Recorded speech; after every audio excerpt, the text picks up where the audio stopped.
Comédias românticas, contos de fadas, até epopeias em multiversos. Provavelmente nenhum tema foi mais abordado na história da cultura pop, aliás, na história da arte, do que o amor. Mas no final de contas, a gente ama a pessoa, a ideia, o próprio amor ou apenas a si. Bem, pessoas, primeiramente, bom dia, boa tarde, boa noite. Para quem não me conhece, meu nome é Marcel. Sejam bem-vindos ao primeiro episódio do Eu Tenho Uma Teoria. Afinal, estou aqui para falar do tema que é o amor platônico, o tema que você sabe, se você me conhece de fora daqui, talvez seja aquele que você primeiro vincula ao falar de Marcel. E bem, para falar sobre séries, para falar sobre filmes, para falar da vida, inclusive da própria, tratando sempre do tema central do episódio, recebo aqui hoje ninguém mais, ninguém menos do que talvez a pessoa que mais me inspirou a associar filosofia a cotidiano, chegando de maneira leve e ao mesmo tempo erudita às massas. Chico Bosco. Muito prazer, Marcel. Adorei a apresentação. Fico honrado porque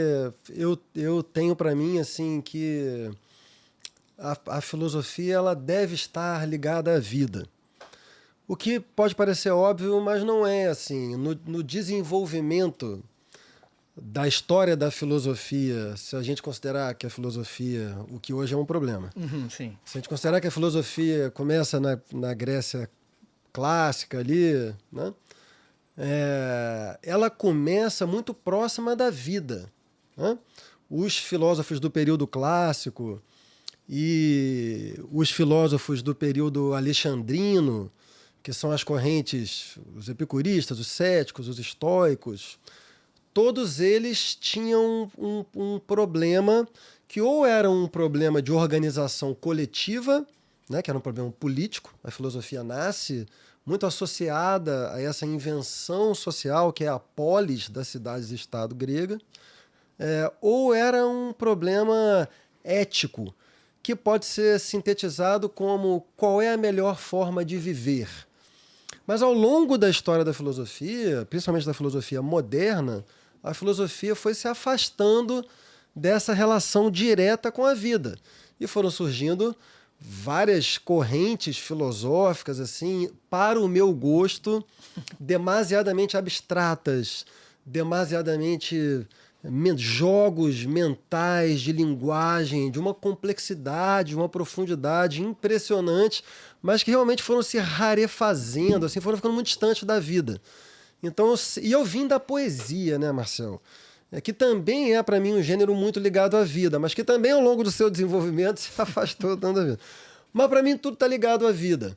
O que eu procuro fazer é uma filosofia ligada à vida, sem, entretanto, baratear as questões, vulgarizar as questões, de forma que nessa brevíssima apresentação que você fez de mim, você conseguiu escolher todas as palavras-chave em que eu me reconheço. Então, eu já começo te agradecendo por isso aí. Enfim, fico feliz não só pelo aceite, mas por começar com palavras também generosas desse modo. Agora, já que é para falar de cara, começar falando sobre o modo como a filosofia atravessa assim, o cotidiano, e já que o tema é amor platônico, talvez você que está assistindo isso não tenha muita familiaridade, ou só conheça a expressão de maneira genérica, porque é uma expressão que povoa aí a linguagem. O que é esse tal de amor platônico? Então, tem duas maneiras de você pensar isso, né? Como você falou, a expressão amor platônico, ela entrou para a cultura, para o linguajar coloquial, significando uma coisa, que é, entretanto, bastante diferente do que ela significa no vocabulário filosófico rigoroso. No cotidiano, a gente se refere a amor platônico como sendo um amor impossível, um amor distante, um amor que não se realiza carnalmente, fisicamente, concretamente, né? No entanto, o amor para Platão, o conceito de amor para Platão, não tem nada a ver com isso. Assim, o livro mais importante de Platão sobre o amor, salvo engano, é o Banquete, ou o Simpósio, né? Em que Platão apresenta alguns discursos sobre o amor, porque o Banquete ou simpósio, era um encontro, assim, era uma espécie de... Era uma social, vai. Era uma social, era uma resenha. Trazendo pra hoje, era uma resenha. Era uma resenha, um rolê lá dos gregos em que eles se juntavam na casa de alguém e ficavam tomando vinho, todo mundo de toga ali, eu imagino meio deitado, meio sentado e tal. O vinho ia batendo, uma hora eles propunham um tema. E cada um dos presentes discursava sobre o tema, falava sobre o tema. No Banquete do Platão, no livro, o discurso mais famoso não é o de Sócrates, porque Sócrates é o personagem clássico de Platão. Sócrates não escreveu nem sequer uma linha. Isso é um tema interessante também, o papel da escrita na Grécia e tal. Sócrates não escreveu uma linha e a gente conhece Sócrates essencialmente pelos diálogos de Platão, né? Mas no livro de Platão, o diálogo mais...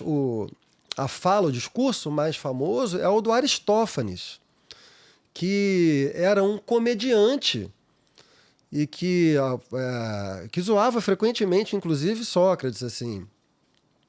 E que vai falar vai fazer nesse simpósio, nessa resenha, o famoso discurso sobre a origem hermafrodita da espécie humana, que isso é fantástico, Marcel, porque é provavelmente o primeiro discurso que vai apresentar a ideia do que muitos séculos depois passaria a se configurar, a se desenvolver e chegaria até nós, como a ideia de um amor-paixão, ou, para usar uma outra expressão coloquial, da alma gêmea, de uma espécie de metade perdida, né?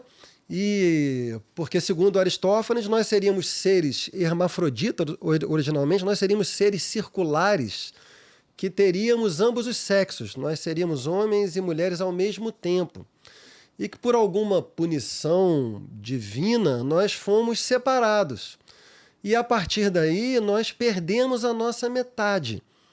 Então o amor seria o acontecimento que marca o reencontro de um ser com a sua metade perdida, né?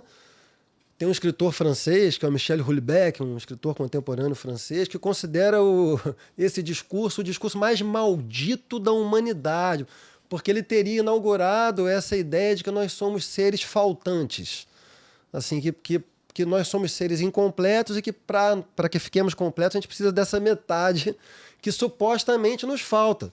Né? Supostamente porque isso é uma certa ideia do que é o ser humano. Mas, para concluir essa história, no livro Banquete do Platão, a ideia platônica de amor, o que seria filosoficamente o amor platônico, é apresentado na fala do Sócrates, que cá entre nós é chatérrimo, é de longe a parte mais chata do livro.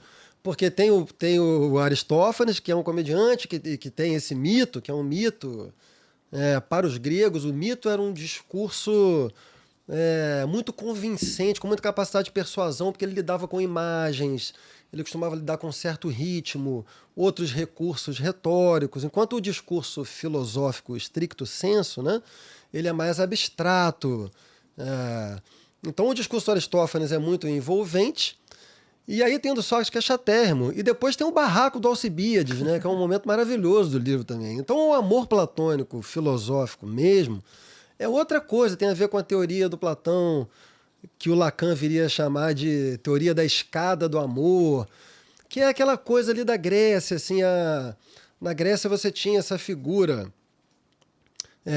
do Erastes e do Herômenos, do amante e do amado, que passa muito por uma relação hierárquica, assim, do filósofo mais velho e do rapaz jovem, bonito. E para o Platão, o amor era uma coisa mais ou menos como você partir de uma beleza sensível e dali você ir num caminho ascensional, partir para a ideia da beleza e depois para a ideia da verdade. Então é um troço completamente... Muito mais longe, de fato, do cotidiano. Completamente longe do cotidiano, e que guardou a ponte desse conceito de amor platônico original com a expressão amor platônico coloquial, é esse distanciamento do concreto. Nos dois casos você tem um afastamento do concreto, entendeu? E num certo sentido, talvez, para essa linguagem cotidiana de hoje, o amor platônico mais pareça com o amor descrito por Aristófanes, da ideia de uma alma gêmea, do que de fato o discurso de Sócrates. Só que a diferença é que para o amor platônico você tem essa distância, né? O amor platônico é um amor que não se consuma, que não se realiza. Enquanto que o amor paixão, ele normalmente Realizável. ele é realizável. Embora você tenha razão, assim, se a gente for fazer uma história da ideia de amor-paixão no Ocidente, nos seus primórdios, ele está muito ligado a um impossível. Talvez a primeira obra literária que apresente essa ideia de amor-paixão no Ocidente seja o mito de Tristão e Isolda, que é um mito celta, medieval, né? Alguns séculos depois, você vai ter a poesia que apareceu na região da Provença, que hoje é França, né? Que é a poesia que traz o que se chama em literatura de poemas de amor cortês, que são poemas em que nobres da aristocracia, acho que talvez não apenas nobres, dedicavam a damas imaginárias ou reais, mas com quem eles nunca teriam alguma coisa carnal. Era uma coisa impossível e altamente idealizada. E essa impossibilidade e essa idealização é que inflavam o sentimento do amor.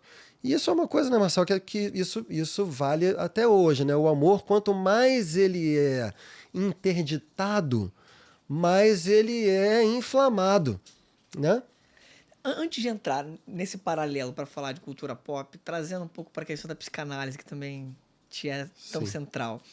Em que esquina que Platão acaba encontrando Freud, acaba encontrando Lacan? E onde acontece essa pororoca conceitual aí? Não, tem muita esquina, Tem Sobre o amor, é claro. Sim, sobre o amor.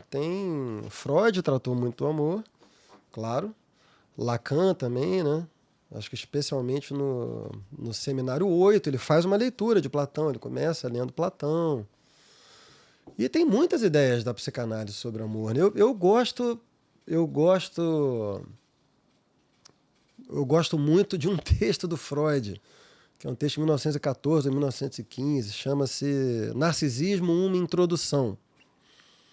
Aí tem uma ideia que eu acho bem interessante, assim.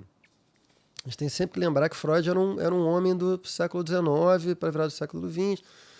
Tem muita coisa que Freud fala que, do ponto de vista de gêneros, está evidentemente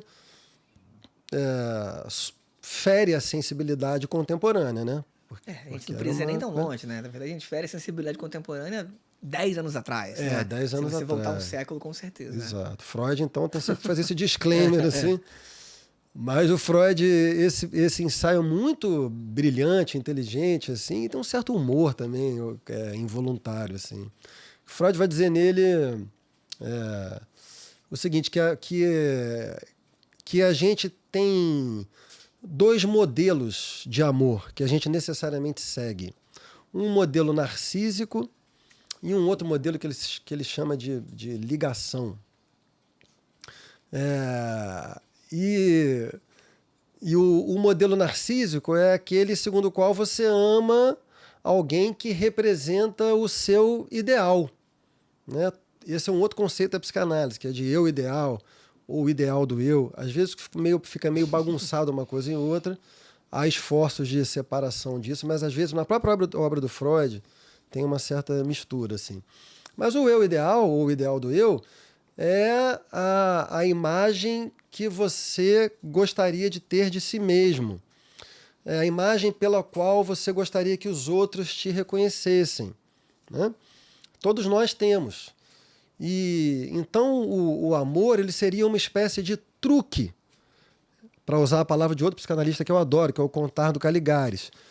Um truque por meio do qual a gente se apaixona por alguém que representa o nosso ideal, para tentar fazer com que o nosso ideal nos ame. Olha que coisa extraordinária você ser amado pelo seu próprio ideal. Isso é uma dopamina narcísica extraordinária, né? Então Freud dizia isso, ou bem você ama alguém que representa o seu ideal, ou bem você ama a sua mãe, no sentido de que você vai procurar no seu objeto de amor alguém que represente as condições originárias do amor que você recebeu na infância. Nenhum texto sobre o amor, evidentemente, vai exaurir o tema, mas eu tenho para mim que tem uma verdade muito grande nesse texto, muito precisa, muito profunda, incompleta, naturalmente, mas que na experiência da vida a gente vê muito assim, as pessoas procurando alguém que representou para si as condições do cuidado original, que, de novo, né, normalmente era dado pela mãe. E isso pode ser um grandíssimo problema, porque dependendo de como a criança fez a experiência do amor na primeira infância, isso pode condenar o sujeito o resto da vida a escolher objetos amorosos péssimos. É a famosa síndrome do dedo podre. Porque se você teve uma experiência em que você foi abandonado, por exemplo, né, em que você ou foi abandonado ou que você fez a leitura de que você foi abandonado, que não é a mesma coisa, né? Você pode ter tido uma mãe, um pai relativamente presente, cuidadosos, mas aquilo de alguma maneira não foi suficiente para você, aquilo teve uma falta para você. E aí, por exemplo, ficou uma inscrição no seu inconsciente de que a pessoa ou as pessoas que te amaram originalmente estão associadas a uma falta, a um abandono. Então você pode passar o resto da vida procurando para amar pessoas que vão te abandonar. Olha que coisa terrível, né? A análise ajuda bastante a você quebrar essa cadeia inconsciente que pode realmente condenar a pessoa a uma vida inteira de relações amorosas fadadas ao fracasso. Então tem vários momentos da psicanálise em relação ao amor, e esse é um momento que eu gosto muito. Assim. Você acabou criando uma ponte até. Você assistiu a série You na Netflix? Tenta refresh my memory. Joe Goldberg é inicialmente um stalker e que ele acaba se apaixonando por mulheres. Na primeira temporada ele se apaixona por uma mulher chamada Beck, que obviamente já é uma brincadeira ali com a ideia de passado. Na segunda temporada ele se apaixona por uma mulher chamada Love. E ele vai se apaixonando e ele se desapaixona à medida em que ele, de alguma forma, realiza a pessoa. Ele vê a pessoa de fato. Isso. Só que ele não é uma série simplesmente sobre romance, é sobre obsessão. Ele mata pessoas para proteger a mulher que ele ama, mas esse senso de proteção dele é absolutamente deslocado não vou dizer da realidade, né? Mas enfim, ele tem uma ideia de que para amar ele precisa demonstrar o máximo, inclusive de forma violenta, até mesmo com a própria mulher que ele ama. Uhum. Enfim, de alguma maneira, a série, ao trazer essa forma de adoração, a adoração passa pela anulação do outro. A adoração, no nível máximo, passa pela anulação do objeto de amor. A idealização, né? Sim. De novo, é o que eu chamei de truque, né?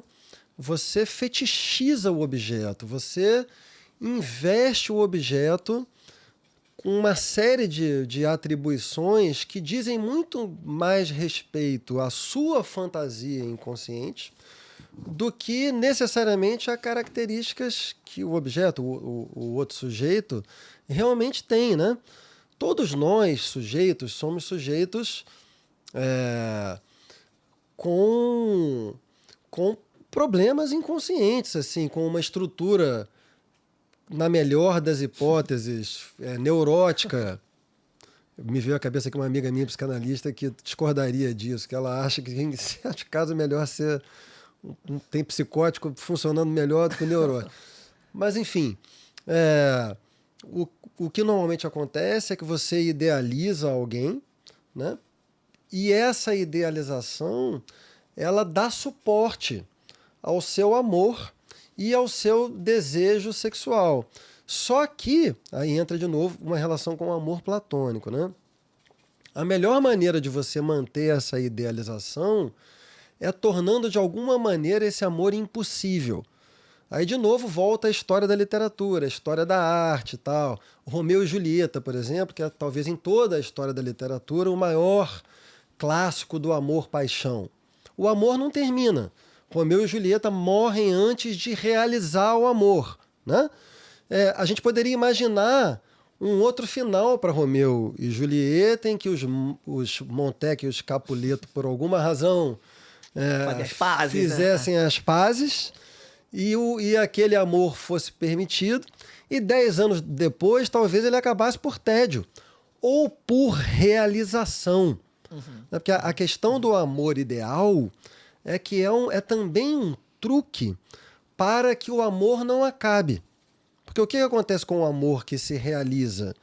Ele começa a sofrer uma série de desgastes, que são os desgastes da dificuldade que é você experimentar a alteridade na sua forma mais radical. Essa é uma frase do Lacan, se não me engano, nesse seminário 8. O Lacan fala, a experiência do amor ela é a mais radical das experiências de alteridade. Mas qual é a dinâmica normal, assim, digamos assim, para a nossa sociedade, né? Desde que a gente inventou essa história de amor romântico, amor-paixão e tal.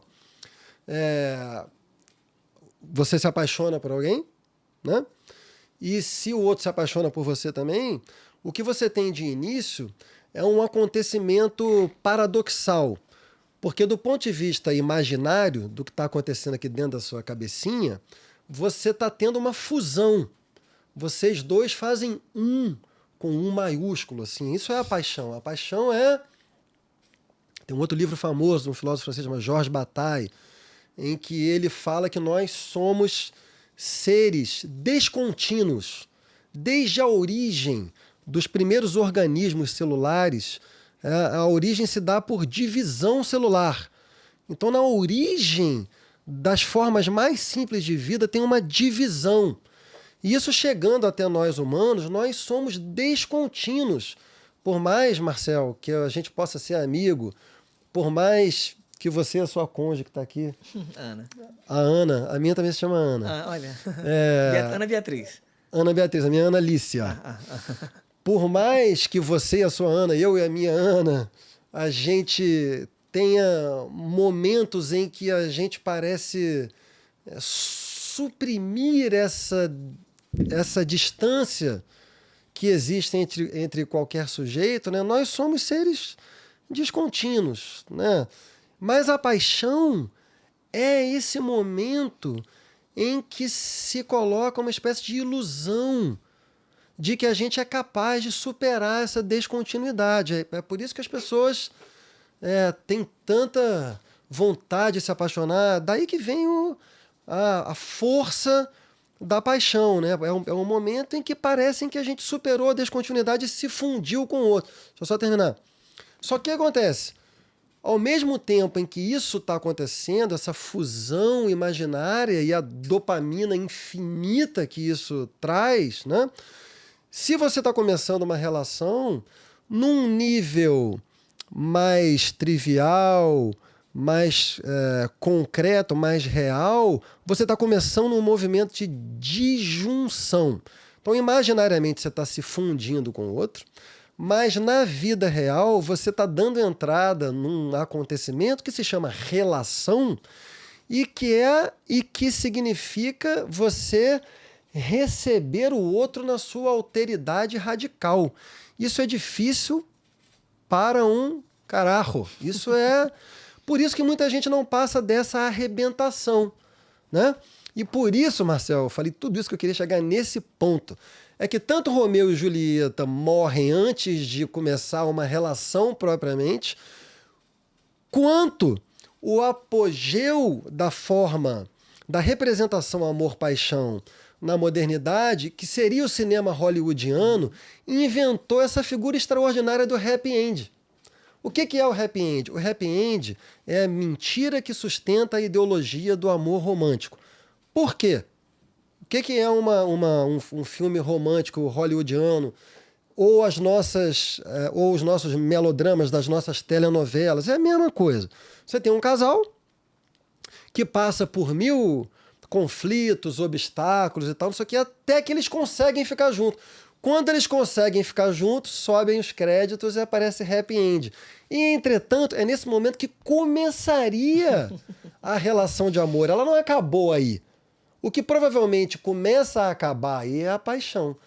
Porque vai começar aí a relação de amor. O amor começa quando normalmente a paixão termina. A idealização brutal do outro, que torna esse um possível, começa a terminar, e o que vai ter lugar, o que vai acontecer, é a relação de alteridade com o outro. Essa é muito difícil. Essa é da ordem da construção, é da ordem do cuidado cotidiano, é da ordem da gratidão que o cuidado, que o zelo, que o dar-se ao outro produz. Essa é uma outra experiência muito diferente da paixão.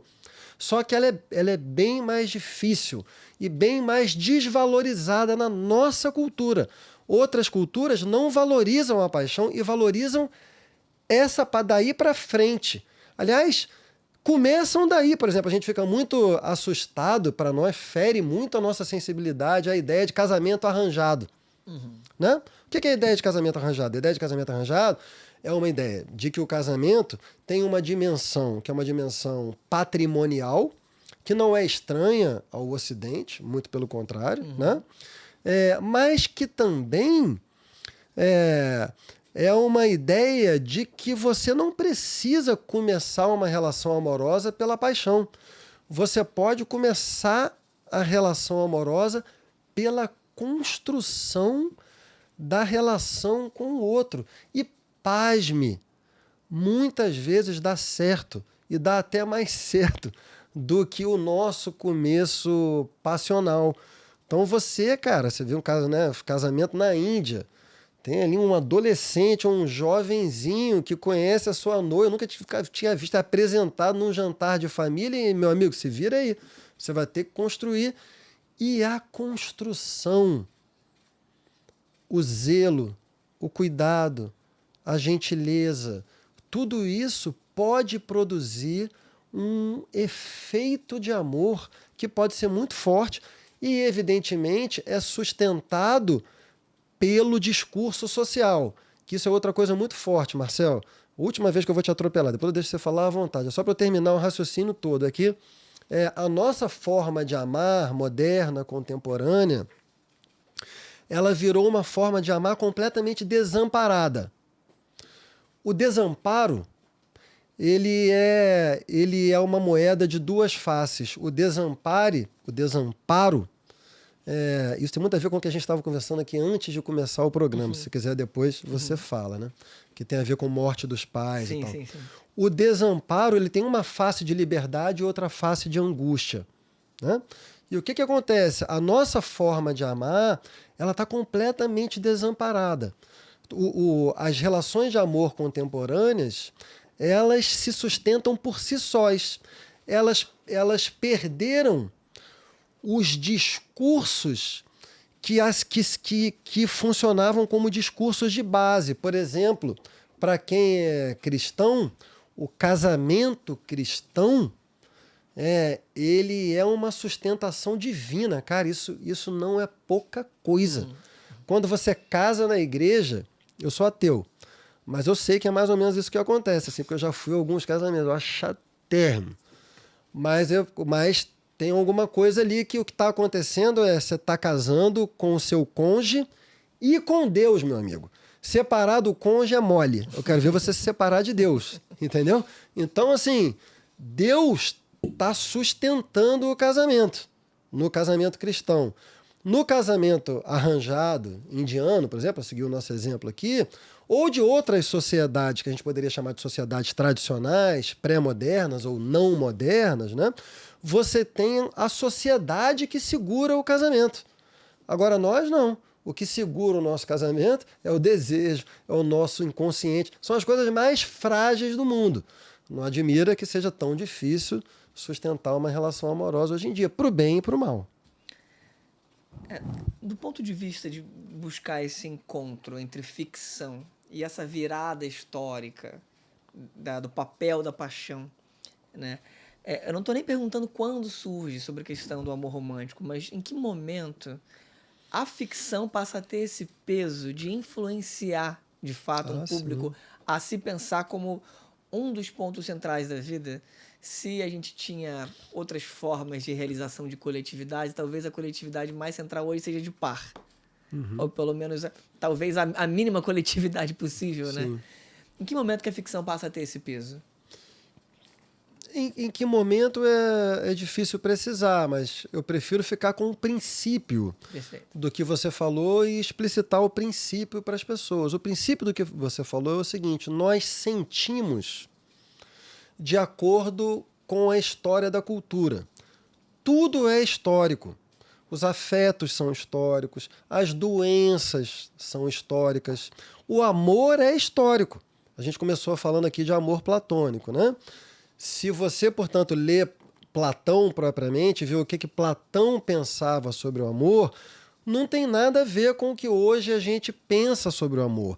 E a forma como a gente pensa sobre o amor, em larga medida, vai determinar como a gente sente o amor. Entendeu? Então, vários afetos associados ao amor romântico vão ser sentidos de forma diferente de acordo com as ideias que você tem sobre o amor. Para botar bem no chão a conversa, se você vivia, por exemplo, num meio super progressista nos anos 60, em plena época do amor livre e tal, o ciúme que você sentia é muito diferente do ciúme que você sente se você nasceu dentro de uma cultura conservadora, monogâmica. Então nós sentimos de acordo com as representações que a cultura faz.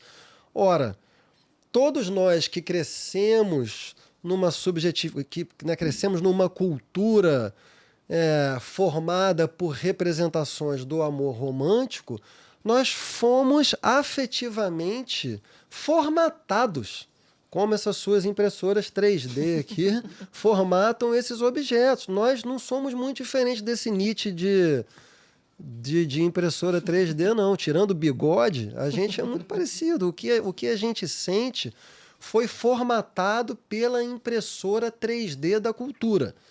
Se você muda a cultura, mudam os afetos também. Isso fica muito claro, Marcelo, quando a gente pensa as doenças, cara.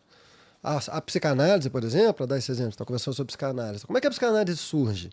A psicanálise surge com a observação que Freud faz de que as mulheres formadas naquela cultura vitoriana, que era uma cultura de muita repressão do desejo da mulher, as mulheres elas estão tendo expressões, manifestações corporais que o Freud consegue entender que elas são resultado de um processo de recalque da sua libido, né? Libido em sentido amplo, não só de desejo sexual, mas do seu desejo de estar no mundo. E que aquilo retorna para o real do corpo e aparece como um conjunto de sintomas. Que a causa não é só fisiológica, né? Que a fisiologia conversa de fato com Exatamente, a cabeça, é o que o Freud chamou de histeria. Sim. A histeria é uma doença histórica. Hoje em dia, por exemplo, as doenças elas estão mais associadas aos novos imperativos da cultura. Então, por exemplo, hoje é talvez menos provável que você tenha mulheres histéricas e você tenha sujeitos ansiosos ou angustiados com o imperativo do gozo contemporâneo. Porque se a sociedade que forjou Freud era uma sociedade de moral sexual muito repressora, a nossa sociedade ela tende a ser o contrário, ela tende a ser uma sociedade que tem um imperativo quase sádico, daqueles personagens do Sade, assim, de goze. Uhum. Goze. E se você sente que você não está gozando, você abre a rede social, por exemplo, você acha que está todo mundo gozando. Só você que não está gozando. Entendeu? E isso gera outras doenças. Isso gera ansiedade, gera angústia. Então, as doenças, os afetos e, no meio disso, o amor, tudo isso está sempre ligado às representações da cultura. Que é o papo aí do Byung-Chul Han até, quando ele fala de sociedade do cansaço, desse excesso do yes you can, né? Do yes we can. Isso acaba gerando um problema de volta, né? O poder tudo, no final de contas, gera angústia de que se eu posso tudo e, no final de contas, não consigo tudo, a culpa é minha, né? Eu que sou o loser. Isso. Eu sou fraco nesse coreano. Eu comecei a ler o coreano. E ele tem uns livrinhos fininhos, que é bom. É uma pegada meio Bauman que ele foi pegada meio fazendo, Bauman. no sentido de que ele começou meio que uma abordagem, é uma coletânea quase, que sai praticamente todo ano, num livro que você lê, numa viagem de avião, daqui até Eu li o Cuiabá. Sociedade do Cansaço, eu li. Mas ele tem uns 40, né? Muito rápido, né? Muito Pois é, rápido, ele virou, acho que, Sociedade do Cansaço é de 2017, eu acho. Tá vendo? Eu comecei aí depois. Mas é bom. É bom. É que tem tanta coisa pra ler que por acaso eu não li isso. Assim. A gente tem o limite da coisa, né? Agora, o meu arroba no Instagram é marcel.mosby. O Mosby, muitas pessoas me perguntam por quê. Vem de um personagem chamado Ted Mosby, que é o símbolo máximo dos emocionados. É uma história, How I Met Your Mother, não sei se você já assistiu essa série, é minha comfort series, em que o camarada tá contando pros filhos como ele conheceu a mãe dos filhos dele. São 9 temporadas em que os filhos estão só ali assistindo como se fosse um dia só. Como se a contação de história fosse um dia só. Estão se passando ali dentro da história, dentro da narrativa, 25 anos. Enfim, o pessoal detesta a história, porque ele não termina com a mãe dos filhos. Ele termina com a mulher que foi a primeira mulher que ele comentou, que ele achou maneira no bar, achou bonita no bar, e aquela mulher não tinha muito a ver com ele. Mas é a mulher que ele, no final de contas, acaba terminando. De alguma maneira, ele não termina com a mulher ideal. O que aconteceu que essa figura do emocionado, que o cara é da pessoa emocionada, ao mesmo tempo que a gente fala sobre Disney, fala de contos de fada, fala das comédias românticas, o que aconteceu? Que a figura do emocionado foi sendo mais ridicularizada nos últimos anos. De que maneira parece que a figura do blasé tem ganhado? O que tem rolado? Eu tendo a concordar. Cara, não sei, vou arriscar aqui. Eu acho que hoje existe uma suspeição, com boas razões, pelo que a gente veio conversando aqui, quanto a essa ideia de amor romântico, né? Porque o combo do amor romântico, ele é um combo muito difícil de realizar. Eu já vi até para a galera que gosta de ler, tem vários livros sobre isso tudo que a gente está conversando, mas um livro que eu gosto muito é de um psicanalista brasileiro chamado Jurandir Freire, que foi até meu psicanalista, chamado Sem Fraude Nem Favor. É uma história do amor, teoria do amor, assim. E tem uma citação de um antropólogo, que fala, essa ideia de amor romântico é a ideia mais difícil que eu já vi a humanidade inventar. Quando um antropólogo está falando isso, tem um peso, né? Porque o cara está acostumado a lidar com tudo, né? Com toda a diversidade. Formas sociais do mundo inteiro, né? E assim, porque é uma... Digamos assim, a fórmula ou a equação do amor romântico, ela procura conciliar um conjunto de variáveis que são muito diferentes e eventualmente contraditórias, né? Então, você tentar conciliar desejo sexual, duração no tempo, monogamia e constituição de família é muito difícil, cara. É muito difícil. Porque o desejo sexual, ele tem uma certa relação com a idealização, né? Ele precisa de uma certa distância, precisa de uma certa idealização, de uma certa falta. Enquanto que a dimensão do amor, da intimidade, do cotidiano, ela vai no sentido contrário. Ela quer trazer o outro o mais próximo possível de si. É a imagem do dormir de conchinha, né? E o desejo sexual é a imagem da pegação de dois desconhecidos. Assim. Então são coisas difíceis de você colocar junto, quanto mais no tempo, porque o tempo tende justamente a ir produzindo uma fricção nisso. E, bom, crianças e boletos pioram muito essa fricção, né? Então, eu tenho para mim que as pessoas passaram a desconfiar dessa forma, e à medida em que essa forma, como eu falei agora há pouco, foi perdendo as suas sustentações externas, Deus e a pressão social, né? Porque Deus foi sendo esvaziado desde o começo da modernidade. A própria definição de modernidade pode ser pensada a partir do destronamento de Deus.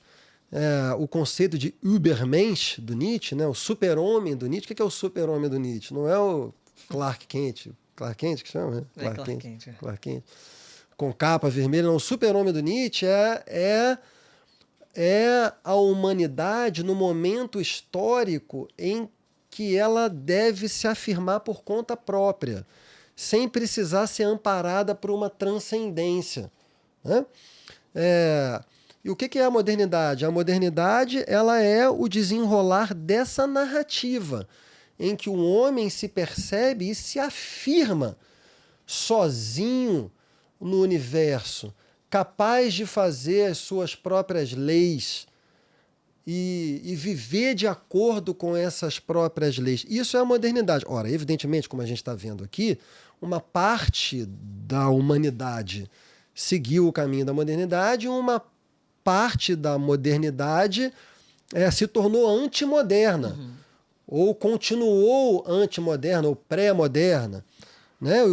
Um dos conflitos mais importantes do mundo hoje é esse conflito entre uma modernidade cada vez mais radical, o que eu poderia chamar de ultramodernidade, que vai desconstruindo os princípios mais elementares de organização do que é o humano, o gênero, o sexo, etc, etc, etc. Né?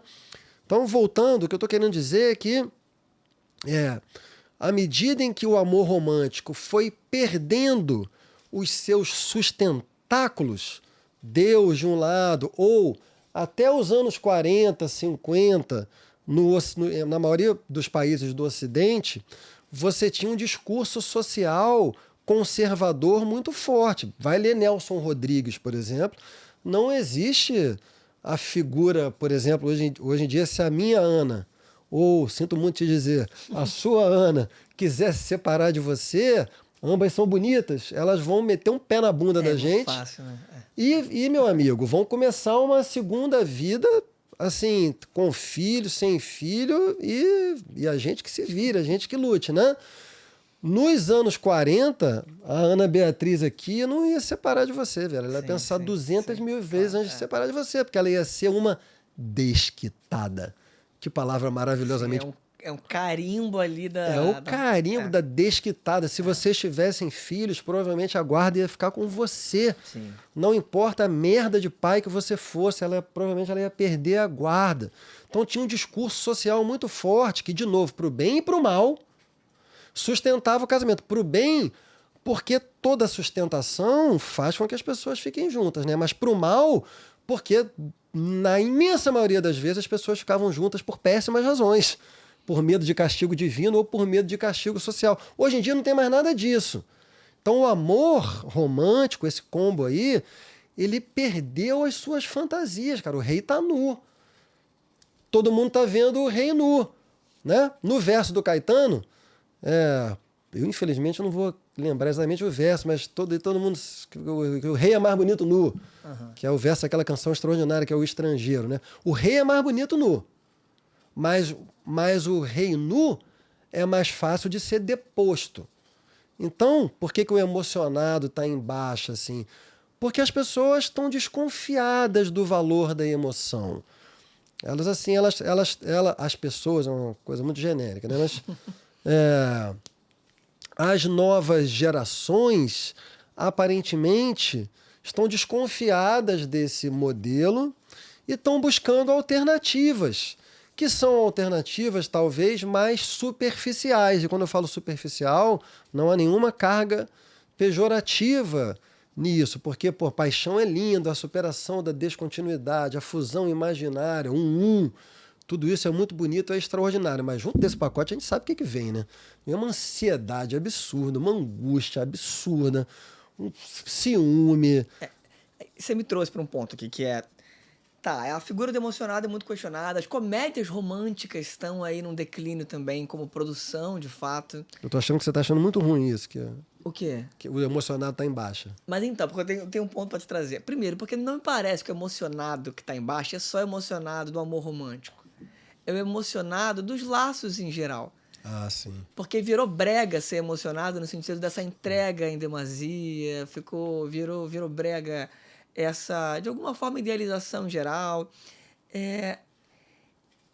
O que se perde se, por um lado, de fato, a gente fala dessa figura do emocionado, ele vir junto ele com um pacote de amarras da questão de Deus, né? É isso, né? O cara que inventou o casamento era tão emocionado que envolveu Deus e o Estado. Uhum. Agora, mas o que se perde, por outro lado, quando esse emocionado também vira em baixa? Se as coisas têm, de alguma forma, dos lados, pelo menos, Sim. o que houve de perda? Então, eu não sei se eu vou me relacionar com o centro do que você está falando, o que você gostaria, mas eu vou pegar isso por alguma tangente, tá? Perfeito, Que me interessa e que eu posso desenvolver. Cara, eu sou muito desconfiado das pessoas irônicas. Uhum. Assim, porque a ironia é uma defesa fácil, né? É muito difícil você ironizar uma ironia. Uhum. A ironia, ela é uma espécie de máscara de tragédia grega, assim, ó. Quando você é irônico, você cobre a sua subjetividade, você não mostra a sua subjetividade. O que é, evidentemente, uma decisão de proteção, né, Marcel? Mas essa é uma estratégia muito perigosa para várias dimensões da vida. É uma estratégia perigosa para a política, por exemplo.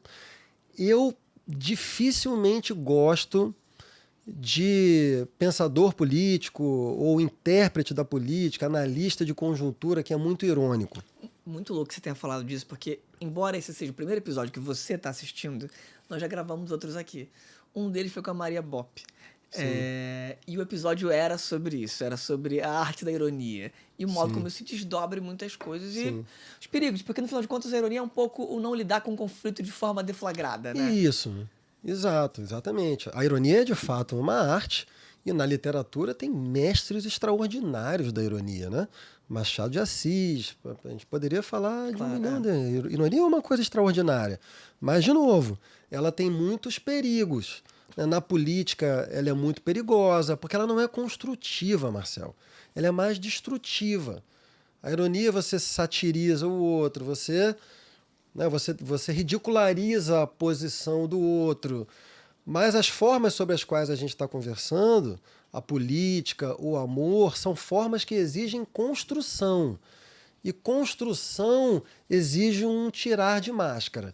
Exige você expor, se possível, claramente qual é o seu desejo, qual é o seu interesse, qual é a sua dificuldade, quais são os seus traumas ou as suas... né,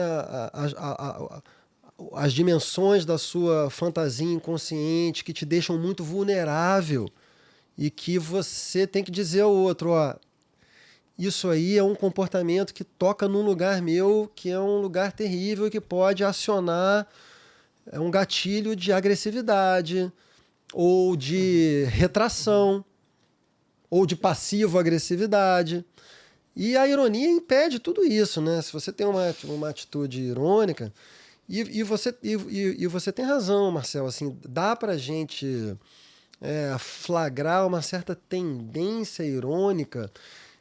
Eu nem sei se hoje está um momento mais forte disso. Alguns anos atrás eu senti até com mais força. Também acho, nas redes em especial, né? Isso é mais claro. Por exemplo, a canção.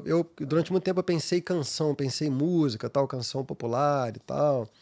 E o que é, por exemplo, a música eletrônica? A música eletrônica, que já teve o seu apogeu, não me parece que tem mais. A música eletrônica é uma música sem subjetividade. Ela é uma música de pura exterioridade formal. Tem suas vantagens, é claro. Você está se protegendo ali e tudo. Você está colocando impulsos somáticos, é pura pulsação. Bom, eu gosto. Posso gostar. O Fagner discordou de você anos atrás na discussão com a Locke lá, né? Até para pensar se essa Fagner pura falou? Exterioridade para ele, falou, isso não se chama arte. Uma pegada quase que indústria cultural Então, mesmo lá, falar da que escola não... de Frankfurt, né? Eu adoro o Fagner cancionista. Adoro o Fagner.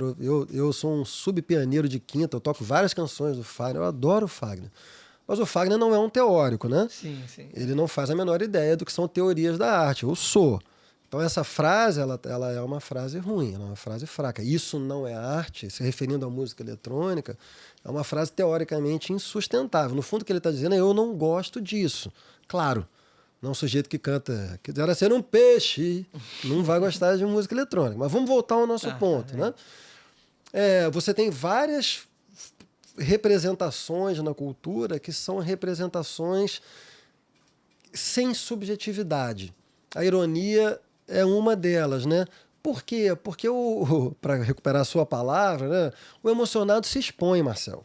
O emocionado se expõe. Então, assim, a exposição é uma coisa difícil de sustentar. Se você se expõe para o outro e o outro se retrai, mete uma máscara, tu fica pelado ali na frente. Então, assim, tem que ter uma certa coragem para se colocar, para colocar a sua subjetividade, para externalizar as suas emoções. E muita gente prefere não colocar isso. Eu não sei se historicamente a gente está vivendo um momento assim, não. Por exemplo, eu como pai de 3 crianças, currículo escolar é uma coisa que você vê muito tendências da cultura, entendeu? E na escola dos meus filhos tem um método, por exemplo, que é um método que é feito para que as crianças aprendam desde muito cedo a identificar as suas próprias emoções, a elaborar as suas emoções, a externalizar as suas emoções como uma forma de tornar as relações pessoais mais mediadas pela fala do que pela violência. Porque o problema de você não identificar suas emoções e não lidar com as suas emoções é que normalmente isso descamba para a violência. Aí a gente vai cair no papel de gênero masculino tradicional. O que é o homem tradicional? É o homem que não lida com as suas próprias emoções e esse recalque das emoções ele retorna no real da violência. Qual é o apogeu, já que a gente falou de Hollywood? A gente falou de You, até que você não viu essa série, mas é porque ela vai para esse caminho em absoluto. Então, aí aqui eu poderia falar de uma outra forma da cultura pop, que é o western. O que são os westerns? O western é esse homem que foi forjado para não lidar com a sua emoção. Até facialmente, cara. Qual é o grande personagem do western? A galera nova aí, deu um Google. Charles Bronson. Lembra do Charles Bronson? Claro. Tem Meu pai adorava. Pô, Charles Bronson é fantástico. Tem um meme maravilhoso do Charles Bronson, são as várias emoções do Charles Bronson, entendeu? É meu mesmo rosto. Sim. Charles Bronson com raiva, Charles Bronson é o mesmo rosto. Então é isso, assim, né? É o sujeito que não lida com as suas emoções e explode na violência, né? Eu acho que isso não é... Acho não, diria até que tenho certeza que pelo menos nos meios progressistas, porque o mundo está dividido, né, Marcelo? Sim. O mundo está dividido entre progressistas e conservadores. Tem várias divisões no mundo. Mas uma das divisões mais fortes, se não for a mais forte, é essa entre progressistas e conservadores. No mundo progressista, do qual eu, em larga medida, faço parte, embora eu respeite conservadores, estude conservadores, e tenho muita birra com muito progressista, porque progressista hoje está num nível de ignorância, de certeza, de obtusidade e de violência que está um troço insuportável.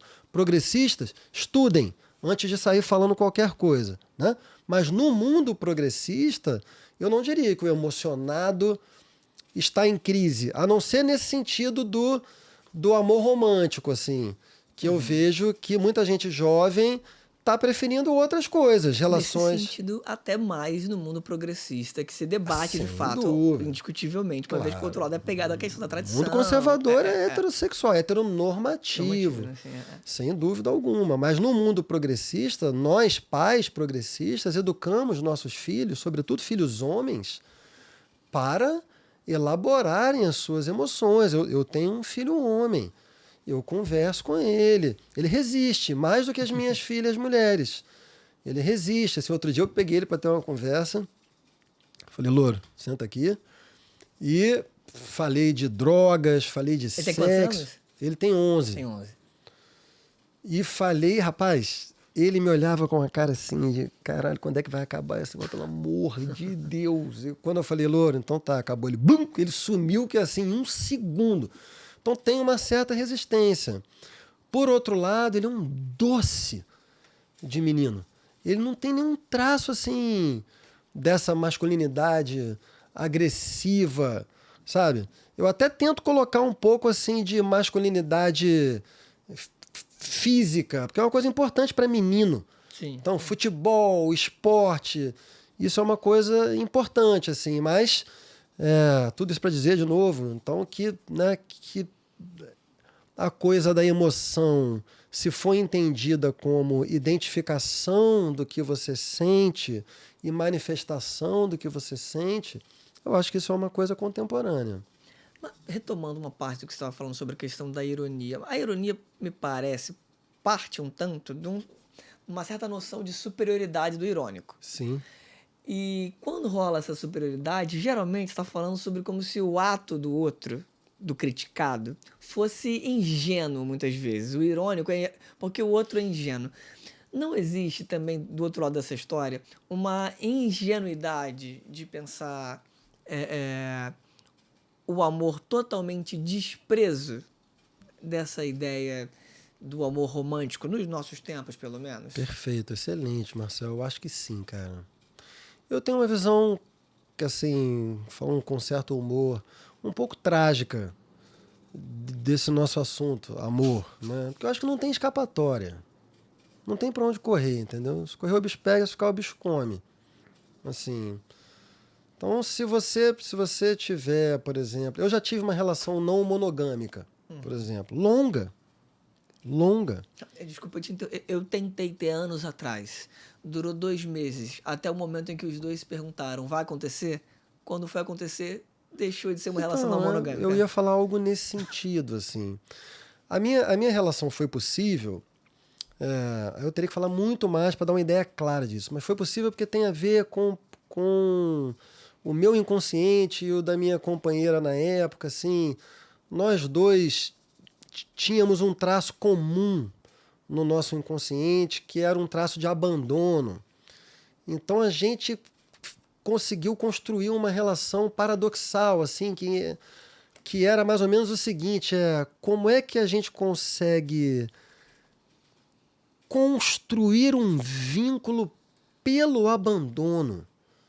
É um troço bem estranho, assim, e meio que foi isso que aconteceu, assim, a gente tinha um casamento que tinha muitas virtudes, assim, tinha uma troca intelectual muito boa, tinha muito mundo, eu gostava muito do mundo dela, e aquilo me alimentava muito, tinha uma coisa de prosperidade, mas para sustentar o desejo do outro por outro, você se protege, né? Então o que foi acontecendo é que com o passar dos anos, cada vez mais eu fui criando uma espécie de dissociação afetiva. E no final do casamento eu já não sentia absolutamente nada por ela. E é óbvio que é fácil você não ter ciúme por alguém por quem você não sente. Então você meio que joga fora o bebê com a água suja, né? Então, eu acho que você tem toda a razão, Marcelo. Talvez não fosse mais tão aberto, porque não era mais relação, né? Isso. Foi se perdendo a relação. Então não tem muito para onde correr, assim. Eu acho que se você ficar numa relação monogâmica, você vai arcar com os custos da neurose que isso gera, né? O quanto de restrição da sua pulsão sexual pode gerar. As restrições que uma relação de amor tradicional, ela tem muitas restrições, né? Mas se você vai para o outro extremo, e faz uma relação completamente aberta, tal, não sei o quê, dificilmente você vai conseguir ter o que tem de bom na relação tradicional, que é um canal de subjetividade com o outro ali, de ternura, de carinho, de confiança, de cumplicidade, que está muito aberto. E que na relação assim, aberta, você tende a perder, até porque a sua energia ela está indo para diversos lados. Cara, tem muito assim, eu acho que uma relação bem sucedida, ela depende muito do acaso, assim, de um bom encontro inconsciente, depende muito de elaboração pessoal, e aí a idade ajuda, cara. A idade não ajuda em quase nada, né?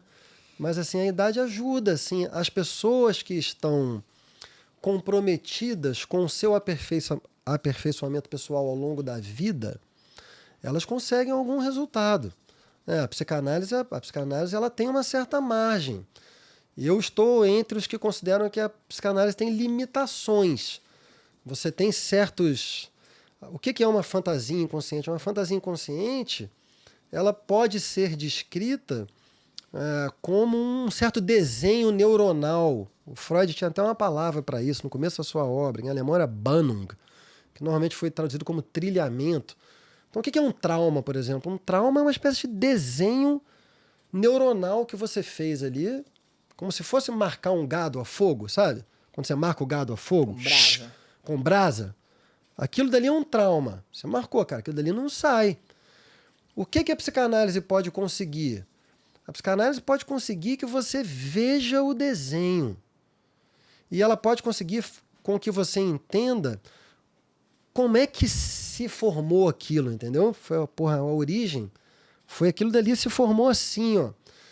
E você entende as situações que são gatilho para que aquele desenho imediatamente se forme no seu cérebro diante de tal situação, que já não tem nada a ver com o original, porque o sujeito traumatizado, ele responde muito drasticamente a situações que remetem àquela situação que originou o trauma, mas que não são mais aquela situação.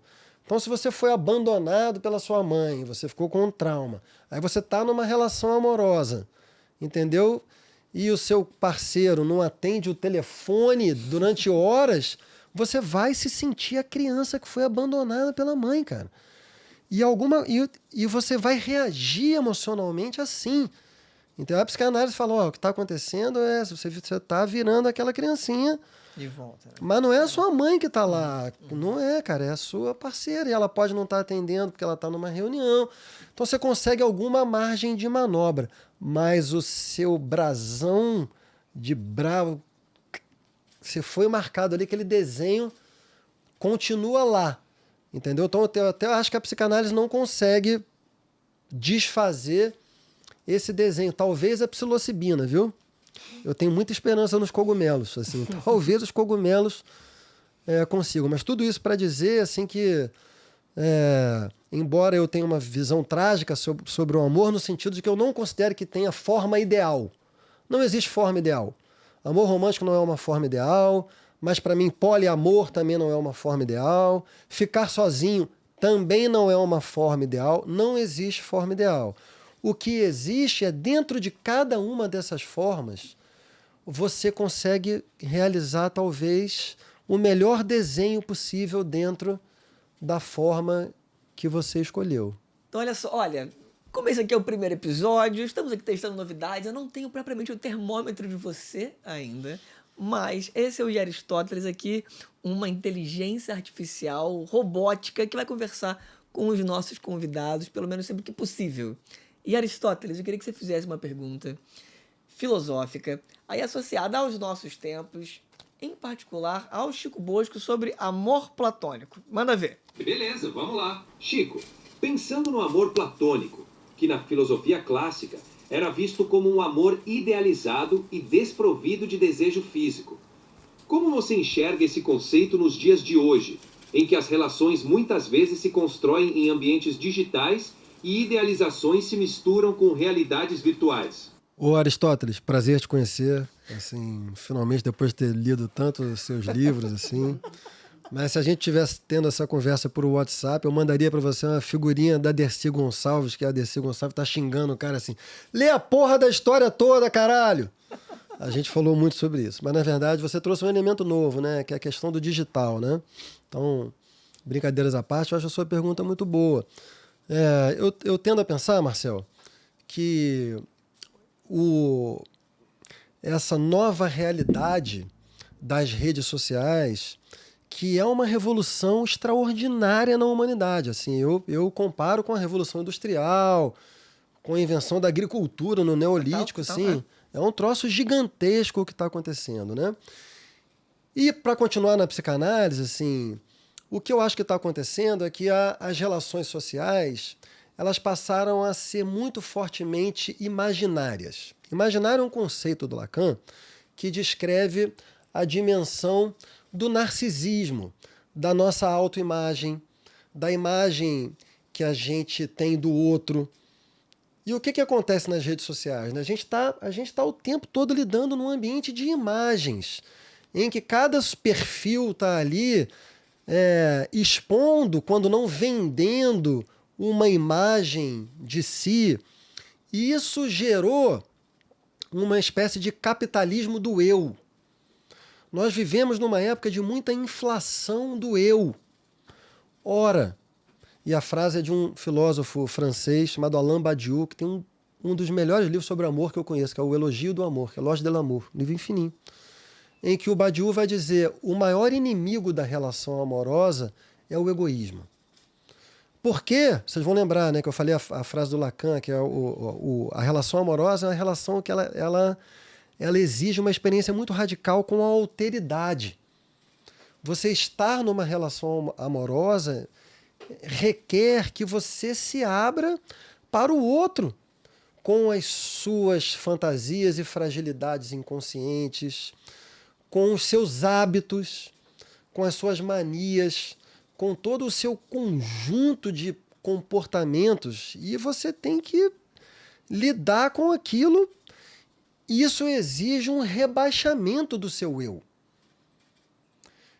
Então as pessoas que são muito egoístas têm maior dificuldade para fazer uma relação amorosa ser feliz, porque elas vão ter dificuldade com essa parte da abertura à alteridade. Ora, o que está acontecendo? A gente está vivendo num mundo que está inflacionando muito essa dimensão do eu. Talvez alguém perguntasse nesse momento, mas o eu é completamente constitutivo do humano. Sim, mas para trazer de volta outra figura que veio aqui na nossa conversa, que é Deus, né? Pensa no que é a cultura do cristianismo ou a cultura do budismo. São culturas de esvaziamento do eu. Pensa o que é um santo, por exemplo. Vou terminar a pergunta ao Aristóteles com um filósofo moderno, que o Aristóteles, você infelizmente não teve o prazer de conhecer, que é o Kant. O Aristóteles teve, o Aristóteles tem acesso esse aí sabe tudo.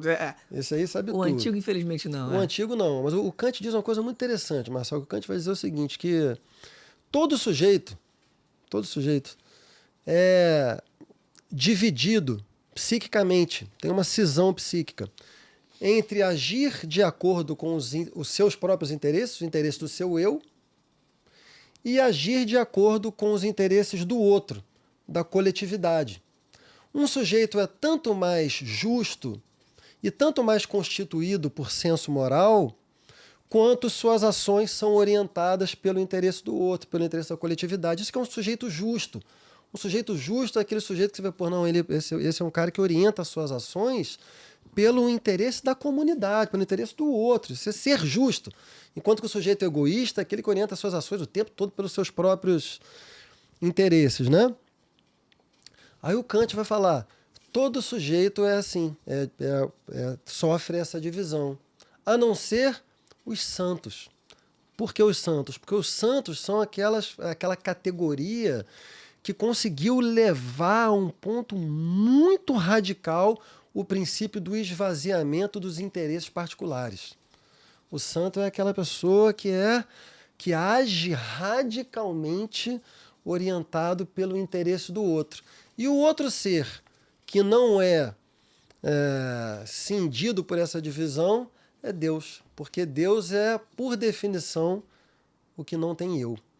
Então, assim, dá para a gente pensar, né, historicamente, culturas em que o princípio do eu era muito mais desinflacionado, enquanto que na nossa cultura é um troço chocante, né? É o império do eu, e é difícil amar dentro do império do eu. Trazendo já pertinho no final, quando a gente fala dessa inflação do eu, desse capitalismo do eu, eu ia falar de Tinder, de aplicativos de namoro, mas a verdade é que hoje qualquer pessoa com boa vontade faz qualquer rede social e virar aplicativo de namoro, né? Com um cardápio tão vasto de pessoas a todo momento interagindo, ficou mais difícil das pessoas de fato terem interações genuínas fora. Eu quero dizer, eu tenho a impressão de que as pessoas ficaram mimadas com não saberem receber um não no cara a cara. Porque na internet, você receber um não, você muda de aba, muda ali de aplicativo rápido. Hoje, as pessoas elas têm mais dificuldade de lidar com esse não e, no final de contas, de terem relações no cara a cara que sejam de fato genuínas para viver essa relação real. Porque, no final de contas, o Tinder pode não ser um amor romântico, mas ele é também o encontro com o ideal que tá ali, o surfista, a escritora, enfim. Cara, de novo eu vou por um caminho um pouco tangente, tá? Mas eu acho que você vai gostar do que eu vou falar, assim. Uma outra frase dessas frases enigmáticas do Lacan é a frase: não existe relação sexual. Uma vez eu estava dando uma aula e eu falei essa frase, uma mulher bonita pra caramba, certamente com a vida sexual muito exuberante, levantou lá de trás e falou: ah, não, professor, peraí. E saiu dessa... Aí não dá, né? Aí não dá. Mas o que o Lacan estava querendo dizer com isso? Que o sexo, ele é da ordem de uma instrumentalização narcísica que você faz do outro. O que é a cena do flerte, por exemplo, que é tão excitante, né? Por que a gente fica com aquele frisson de flertar com o outro e tal? O flerte é quando você captura o desejo do outro. Sim, entendeu? E capturar o desejo do outro é uma confirmação da sua autoimagem. De novo, né? O outro me deseja, então eu sou... né? E o que está acontecendo hoje? O que está acontecendo hoje é que esse imenso cardápio, que eu acho que foi a palavra que você utilizou, né? Ele está levando a uma distorção da ideia de liberdade. Tem muita gente achando que liberdade, bem dentro do que é o espírito do capitalismo avançado, que liberdade é dispor do conjunto máximo, infinito de objetos. Quando liberdade é, na verdade, desejar com clareza e poder viver o seu desejo da melhor maneira. Então, um sujeito que tem um desejo claro por um único objeto, ele é muito mais livre do que o sujeito que está numa cadeia infinita de objetos em que ele fica desejando para cima e para baixo sem parar. Ele está preso, na verdade, num looping infinito de microdesejos efêmeros e que muitas vezes viram angústia logo que o desejo coincide com o objeto, que é a velha cena da angústia pós-coitum. Né? Todo mundo que foi solteiro sabe todo mundo que foi solteiro, assim, conhece essa cena de cor, assim, o dia que você, de repente, você está numa cama com alguém, você acabou de gozar, e você olha para o lado, tudo que você queria era não estar ali. Se teletransportar, né? É se teletransportar, né? Então a minha resposta para você é sim, hoje está essa coisa do cardápio infinito, é mais um dificultador de relações reais, construtivas E eu diria mais livres, porque é isso, você é tão mais livre quanto mais você deseja com clareza. Enquanto que você chega, sei lá, bicho, eu entro num free shop, por exemplo, aquilo não me dá alegria do infinito dos objetos, aquilo me dá angústia do caralho. tremenda, né? Entendeu? Eu prefiro chegar eu levo? Por exemplo, hoje em dia, eu prefiro livraria pequena. Assim, eu entro na livraria gigantesca, mesmo as livrarias excelentes, assim, livraria da Travessa, eu adoro a livraria da Travessa. É bonita também, né? Eu adoro a Travessa, sou amigo do dono, faço todos os meus lançamentos lá, eu adoro. Mas, pô, eu entro na livraria da Travessa e me dá uma angústia.